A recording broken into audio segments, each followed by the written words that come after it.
Still the Place with Laura Layton, Courtney Thorne-Smith, and Daphne Zuniga, an iHeartRadio podcast.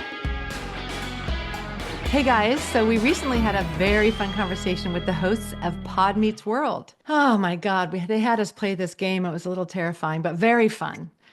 We got to know each other. They're a great trio over there, and this is part 2 of our chat. So part 1 is on at Pod Meets World. So be sure to head over there and catch part 1. And it's also out today. And then you can listen to part 2 here at Still the Place. And just know that the pod swap was pre-recorded. They had us play a game. What did you think of the game, Laura? It was so fun. It got us thinking. So that's the teaser for this episode. Totally. Got me to learn more about you goody two-shoes. Birthday. Hey. Okay, just saying. And you degenerate. Yes, exactly. All right. Well, on that note, catch part 1 on Pod Meets World and listen here at Still the Place for part 2. Have fun. Okay, our next question is, did you ever get into trouble at school? And if so, what happened? Will, do you have a good answer for did you ever get in trouble at school?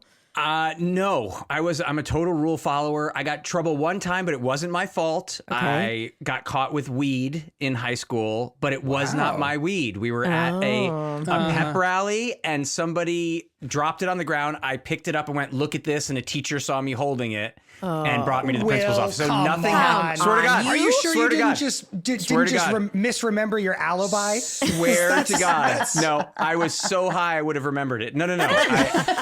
No, swear to God. And I was, we've talked about how I will You're imbibe a with prolific marijuana. weed smoker, yeah. I like weed. But no, I was not, it was not mine. It was not. And the crazy thing is, the kid who actually dropped it ended up going to prison many years later. I love how committed you are to being the good boy still. Like, no, I swear to God. I It swear. was I'll take credit when it's mine. No, that was actually not mine. I've caught a dime bag in school that wasn't mine. Caught by Mr. Hook. The science teacher would always go, oh, Mr. Hook? What Mr. a Hook, that great was his name. for- And anytime somebody sneezed, he'd go, oh, get him up.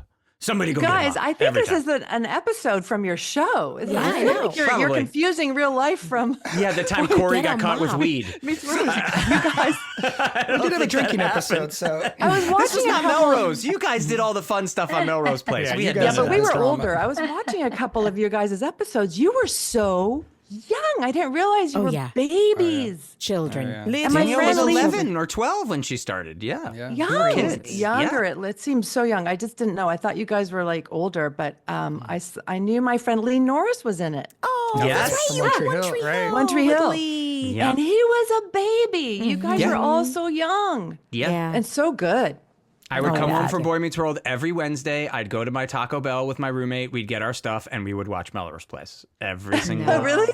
Yeah. You Swear were to God. so young to be I watching. was. Melrose. Yeah, it was 16 when the show started. I think 16 or 17 when Melrose started. Wow. We'd watch every night. Oh, that Michael. Don't get me started. Same. Courtney, what about you? Did you ever get in trouble at school?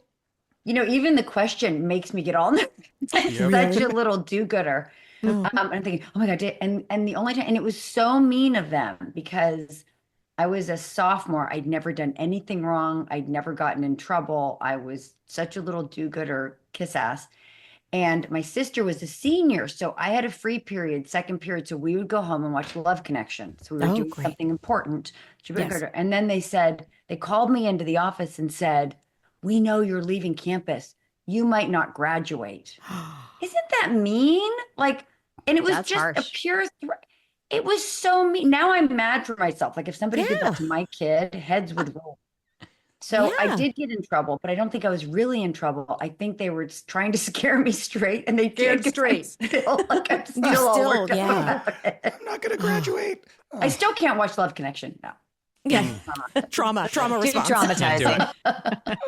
Ryder, did you ever get in trouble at school? Oh, yeah. Yeah. You guys remember I got Yeah, kicked out of kindergarten, but it was actually in first grade, a time that I remember, it really affected me. My co-hosts know I love the rain. I love it when it rains. And so when I was a kid, I used to love the rain, and we were at school and there were giant puddles everywhere. And I decided to be jumping from puddle to puddle, jumped into this big muddy puddle and was suddenly grabbed by a teacher who was wearing a white fur coat that I had just completely splattered with mud. And man, this woman just lost it on me. Probably too much so, but I had to write a huge letter of apology, and I just remember crying. But I remember it was one of those good lessons because like I felt so bad, and then my mom was like, let's write the letter of apology and let's do the thing, but recognize this woman got a little crazy. Like you were a kid jumping into puddles. It's okay. Like you weren't trying to like do something wrong. You were trying to splash her. And so it was a good lesson for me. And like, oh, you can, affect somebody else. You could have done the wrong thing, but it maybe wasn't that bad. Like you didn't, but I still had to write the letter of apology. And I remember sitting there writing it. What kind of teacher wears a white fur coat to That's school? what I was thinking. Elementary school kids. Yeah. I mean, my Fancy God. in the rain. Yes, Ava Gardner, your teacher. It was probably faux fur. It probably was not real fur, but for whatever reason, I ruined her coat, or she had to get it dry cleaned. P.S. Don't wear white. Yes, you overreacted. You fur wearing. But very good parenting moment for your mom. That's wonderfully done. Yeah. Well done, Mom. That is a good one. Laura, do you have one? Did you ever get in trouble? Well, I was actually kicked out of kindergarten too. And so I was in kindergarten. I still have a memory of this.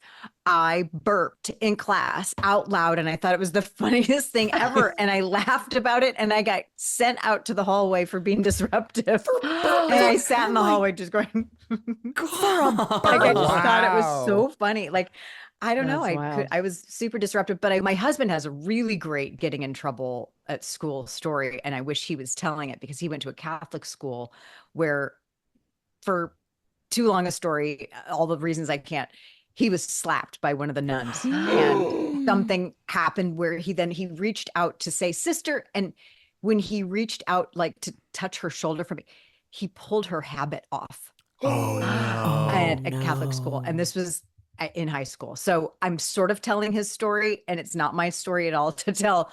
But anyway, it's a pretty good getting in trouble story, much better than burping as a kindergartner and sitting in the hallway. How are there 6 people on a Zoom and 2 have been kicked out of kindergarten? How is that possible? I was suspended for multiple days, but I was allowed back in the class. I did not get kicked out of the entire class. But why were you suspended? I don't want to tell you. Okay. Yeah.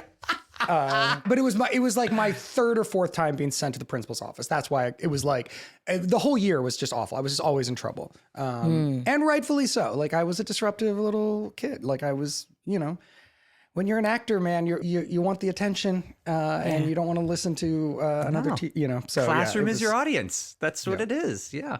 Daphne, did you ever get in trouble in school? Oh, Jesus. Listen, I'm going to pick one that comes to mind that is karma's involved. And I think it's a good lesson for those that might be listening and going, ooh, I want to get in trouble. So I was playing hooky. I think this was 7th grade. And some kids convinced me to go play hooky. And I was just felt so guilty. So about several blocks away, there was a payphone. Remember those? And I called my mother. And I said, Mom, I'm going to play hooky. I've already left campus. I'm with my friends. Please don't say no because I'm going to feel so embarrassed because they're right here watching me call you. And I already feel like an idiot. And she's like, oh, honey, I don't think that's a good idea. And I said, Mom, please don't make me go back. And she said, all right, but don't make a habit of it, okay? So I said, okay. Love you, Mom. So I'm like, yeah, she's cool. Let's go. So we went up to Tilden Park, which is a park above Berkeley where I was. And we all hung out for the afternoon. We go back to school. And one person came down with poison oak all over her body. And it was me. Oh, no one else got it. But I was like, horrible poison oak rashes everywhere, just that red calamine. My mom's putting calamine lotion, and she's like, honey, I told you just shouldn't make a habit of it. So that was the most innocent trouble I ever got in. Oh my gosh. But it was I just thought it was really funny because I'm like, nobody else got it, so be careful. Be careful your choices. Be careful when you ditch school. I Yeah. was also a real goody all through school. I was pretty much a rule follower. There were definitely times when I was school aged that I got in trouble with my mom. My mom was very on top of everything. She knew when, there's a real funny story about getting caught smoking. Where similar to Will's story, where he found a bag of weed and it wasn't his, I tried to say that was my situation. Oh, I was not smoking. I was standing in a group of people and they were smoking. And then all of us got in trouble, but we did not. And then there was the police officer who stopped us, said, because we had the cigarettes on us. And he said, I tried to physically run away. And he said, stop, or I will have to make this an on-site arrest. And that just really bothered me because I turned around and I went, aren't all arrests on site? It didn't make any sense to me. And then he was really upset with me that I yelled that back. But Grammar. that had nothing to do with school. So that can't be it. But the only time I kind of got in trouble was with my chemistry teacher. And I was just a super talkative kid and I was always talking and I did not like chemistry. And it was the day of my 16th birthday and I was going to get my license and I was super excited and everyone knew it was my birthday and that I was going. And the person next to me was like, are you going to get your license? And I was like, yes, as soon as this class is over, then I'm leaving. My mom's picking me up. And it was like, great. And of course, our teacher turns around and was like, Danielle. And I said, yeah. What is it? Do you want to share with the whole class? And I was like, I was just saying that I was going to get my license after this and that I'm really excited. And he was like, I'm so sick of you talking during my class. I promise you, chemistry has a better chance of helping you in your future than you talking. And I would just like to say, you were wrong. Here we are talking for a living. Yeah. So wrong. That's hilarious.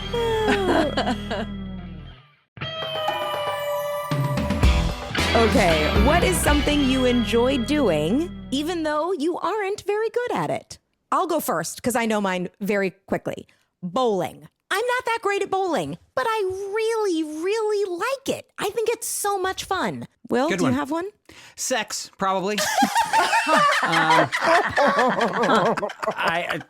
love it. It's a lot of fun. I could probably be better. How do you know you're not that good at it? Just assuming. Just the look on I their would imagine. faces. I mean, I imagine for Or me to her get face. better at it, it has to last a lot longer than it does. So I don't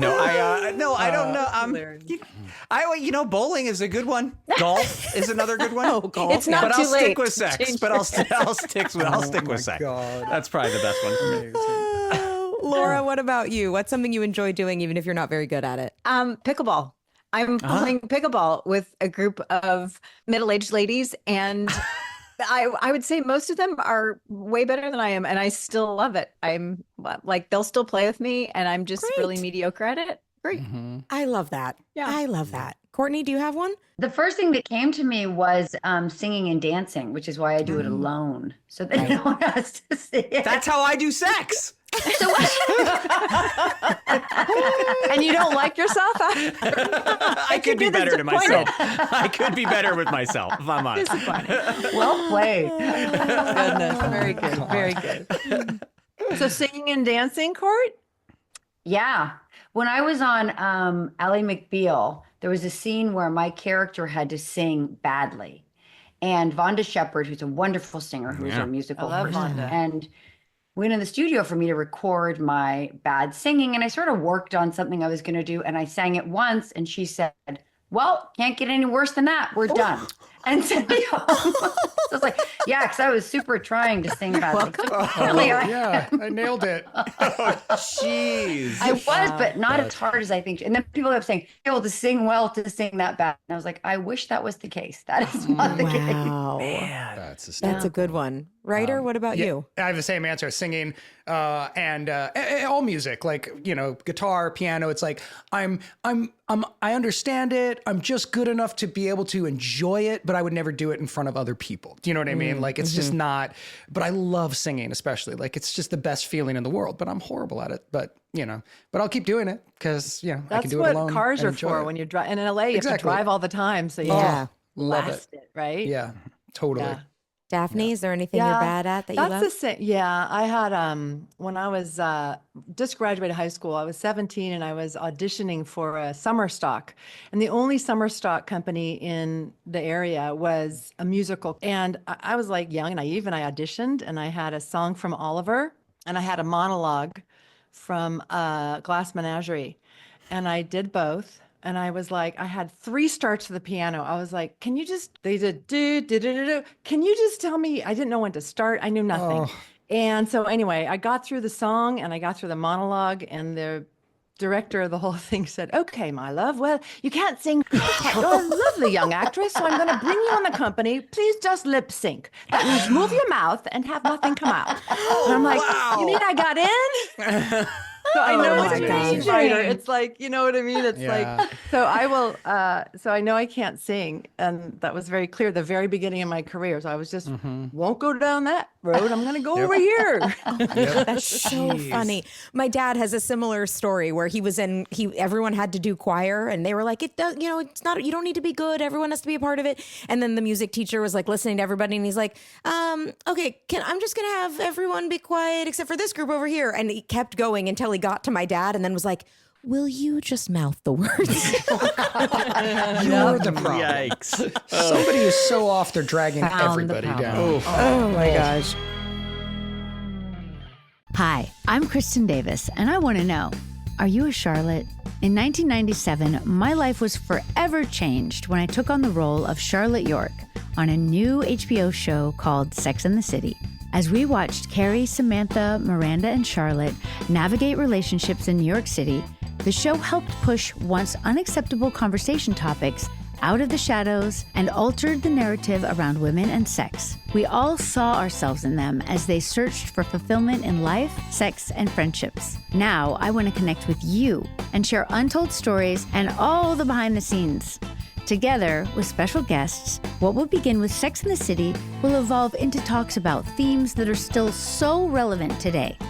Are You a Charlotte is much more than just rewatching our beloved show.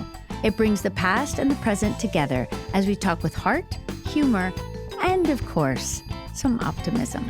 Listen to Are You a Charlotte on the iHeartRadio app, Apple Podcast, or wherever you get your podcasts. Catch Jon Stewart back in action on The Daily Show and in your ears with The Daily Show Ears Edition podcast. From his hilarious satirical takes on today's politics and entertainment to the unique voices of correspondents and contributors, it's your perfect companion to stay on top of what's happening now. Plus, you'll get special content just for podcast listeners, like in-depth interviews and a roundup of the week's top headlines. Listen on the iHeartRadio app, Apple Podcasts, or wherever you get your podcasts.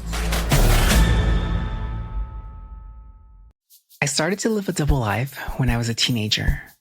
Responsible and driven, and wild and out of control. My head is pounding. I'm confused. I don't know why I'm in jail. It's hard to understand what hope is when you're trapped in a cycle of addiction. Addiction took me to the darkest places. I had an AK-47 pointed at my head. But one night, a new door opened, and I made it into the rooms of recovery. The path would have roadblocks and detours, stalls, and relapses. But when I was feeling the most lost, I found hope with community, and I made my way back. This season, join me on my journey through addiction and recovery. A story told in 12 steps. Listen to Crumbs as part of the My Cultura Podcast Network. Available on the iHeartRadio app, Apple Podcasts, or wherever you get your podcasts. The more you listen to your kids, the closer you'll be. So we asked kids, what do you want your parents to hear? I feel sometimes that I'm not listened to. I would just want you to listen to me more often and evaluate situations with me and lead me towards success. Listening is a form of love. Find resources to help you support your kids and their emotional well-being at soundidouttogether.org. That's soundidouttogether.org. Brought to you by the Ad Council and Pivotal. What if you asked 2 different people the same set of questions? Even if the questions are the same, our experiences can lead us to drastically different answers. I'm Minnie Driver, and I set out to explore this idea in my podcast, Mini Questions. Over the years, we have had some incredible guests. People like Courtney Cox, star of the infinitely beloved sitcom Friends, EGOT winner Viola Davis, and former Prime Minister of the UK, Tony Blair. And now, Mini Questions is returning for another season. We've asked an entirely new set of guests our 7 questions, including Jane Lynch, Delaney Rowe, and Cord Jefferson.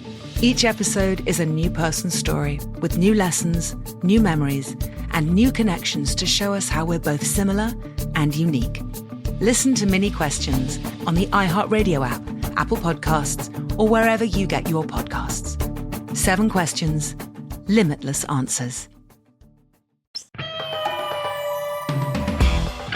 Okay, so we have time for one more question.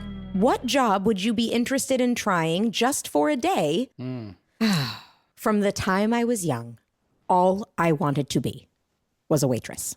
That's it. I wanted to do it so badly. I've wanted to be a waitress. I still to this day think I would love it. I think it would be, I know it's exhausting. I know my feet would definitely hurt. I would probably be very sick of the public. All of those things. But there is something about it that I love, and I don't know exactly what it is. I don't know if it's that there's a lot of things going on. Talking and like being friendly to a stranger making people and like feel good about themselves, bringing them their food, and also constantly sort of like things hosting to a do. podcast. Yeah, if you've got time to lean, you've got time to clean. Right. Like there's always something to do, you know? Like you've got new tables, you've got turnover, you've got to remember stuff. People need their ranch, or they need a ketchup, or they dropped the fork, or you've got to reheat something, or someone made a mistake. I like that. I don't know. It just seems what like kind of waitress would you be though? Because I see you as like I was going to say like I need two Adam and Eve on a raft and wreck them, like that kind of. Oh no, I wouldn't be a themed waitress. Really? Do you I know can see me you at do that. all? Yes. I don't enjoy a theme. Not a costume. Yes. But She has to do like an a accent. 50s diner waitress. Yeah, where like there's Flo. milkshakes. Like Flo from Alice. Yes. Right? Mm-hmm. With the That's exactly grumpy right. kind of with the little coffee and doesn't want to hear about it and kind of just tossing the coffee in the mugs. Yeah. That's what I would do. I want to do it. All right, who's next? Who's got a good one? Well, I'll jump in because mine is very similar. I would love to work in a restaurant, but in the kitchen. Yeah. I know it's Chubby's pop-up. We'll really all work hard it. We'll all work. work it. It's a great idea. I know it's like really hard work, so it's the perfect job that I would only want to do for a day, to just experience it. But there's also something about kitchens that remind me of like backstage at a theater, right? It's like that energy of like we're presenting something and we're trying to make it this satisfying, emotionally great experience, and the I don't know, food, like all of that just sounds so exciting to me. But I know it is a grueling life. Yes, and it wears you down. So it's the perfect job for just one day. I'd love to work in a kitchen one time. Yeah. Laura, you got one? I'm struggling. There's a couple parts of this question that I'm really struggling with. Like, first, I kind of want to caveat, like, am I going to be good at it for this day? Like that will be, that's important, like to my thought process. Cause there's a lot of things I'd like to do, but like, I want to know that I'd be good at it before I say that I would like to do it. I'd love to like direct live television, like that adrenaline of like, stressful. Making these decisions of this is happening now, go there. Like that idea that I don't have any, I've never had any experience, in the truck or whatever of that happening. Maybe even just being a fly on the wall would satisfy my curiosity. But that sounds really cool. And I've worked in a lot of restaurants. I'm just saying that one wasn't a positive. Not on your list. I've been a bartender. I've been a waitress. I've been a cocktail waitress. I, know how to bus tables, and I've done it all. So I couldn't. That was directing live TV is a great one, though. You're right. That adrenaline rush and like having all that power. Yeah, like that just seems like such an exciting. Yeah, that would scare me. But I also kind of want the reassurance that no, I'll succeed at it. I won't like screw it up, but I just want to try it. Daphne, you have one? Two things came to mind. I've only bus tables. I've never waited. But these two things came to mind. To be a lawyer. And I'm going to jump. I don't care if I'm good or not. I just want to see what it's like. I mean, I would have to have some experience as being a lawyer, but my husband says you'd be a great lawyer. You love to freaking argue your point to the death. And I'm like, yeah, what makes you say that? You know? Explain yourself. But I have a better point than you, and I'll prove it. A lawyer or a therapist for one day. Because Yeah. beyond that second, if you don't listen to my advice and you go back and be your stupid self and make all those mistakes, life is long, you'll figure it out, but don't call me again because I'm out. If I give you advice, you better take it. But those are the two that I think would be really cool and high stakes, in the courtroom, and for a lawyer and for a therapist to be the one-on-one with another whole, person with and what I could find out and how I might help them without. Anyway, there's just such skill to it, that we all probably know because I've been in therapy for 20 something years. I just think that would be fun for a day again. For a day, yeah. There are days I'm in there and I'm like, how the hell do you do this? I mean, I'm back again. And I remember saying to her, I'm too smart for this. You already taught me this one. What am I doing here now?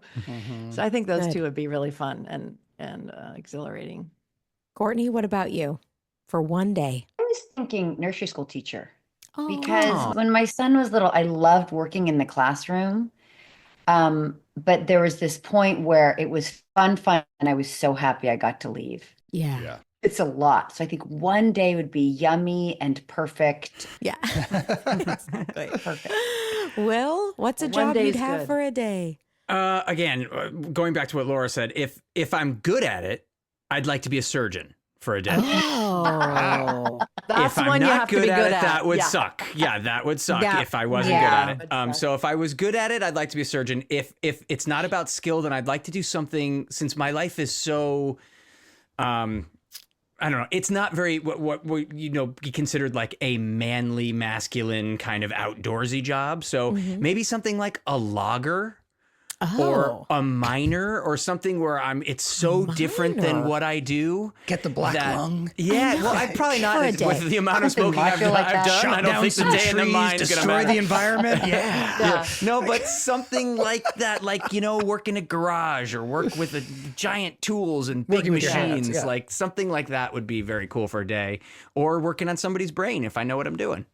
All right. What if we combined all these ideas for a day while being invisible?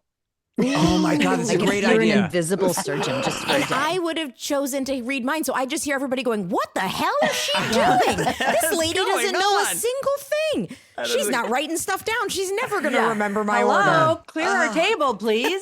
An invisible preschool teacher. I think that'd be really Oh, those are good. An invisible therapist. That would be good. Yeah. That would be great. Are you talking to yourself? What? What's happening? Well, thank you all for joining us guys, for this episode. Was so much fun. Can we do this again? Yes, Sure. so much fun. Make sure great. you check out Still the Place, the Melrose Place podcast with our lovely ladies here, Courtney, Laura, Daphne. Thank you guys so much for joining us. Thank you for having us. This was really fun. And we should do this again. Even if we don't do the same game, we should do something else together because paintball. Painful. I'm in. What the heck? What the I heck? can't imagine you not good at sex, Will. I mean, And on that note, To prove it to you. I'm okay. I'm all right. I'll be honest. I'm okay. Oh, thank you, ladies, so much. It was really fun. Thank you. We wish you Bye, all the guys. best. Bye. Bye. Jon Stewart is back at The Daily Show, and he's bringing his signature wit and insight straight to your ears with The Daily Show Ears Edition podcast. Dive into Jon's unique take on the biggest topics in politics, entertainment, sports, and more. Joined by the sharp voices of the show's correspondents and contributors. And with extended interviews and exclusive weekly headline roundups, this podcast gives you content you won't find anywhere else. Ready to laugh and stay informed? Listen on the iHeartRadio app, Apple Podcasts, or wherever you get your podcasts. Welcome to Decisions, the podcast where boundaries are pushed and conversations get candid. Join your favorite hosts, me, Weezy WTF, and me, Mandy B, as we dive deep into the world of non-traditional relationships and explore the often taboo topics surrounding dating, sex, and love. Every Monday and Wednesday, we both invite you to unlearn the outdated narratives dictated by traditional patriarchal norms. Tune in and join in the conversation. Listen to Decisions on the Black Effect Podcast Network, iHeartRadio app, Apple Podcasts, or wherever you get your podcasts. I'm Emi Olea, host of the podcast Crumbs. For years, I had to rely on other people to tell me my story. And what I heard wasn't good. You really last night. It felt like I lived most of my life in a blackout. I was trapped in addiction. I had to grab the lamp and smashed it against the walls. And then I decided I wanted to tell my own story.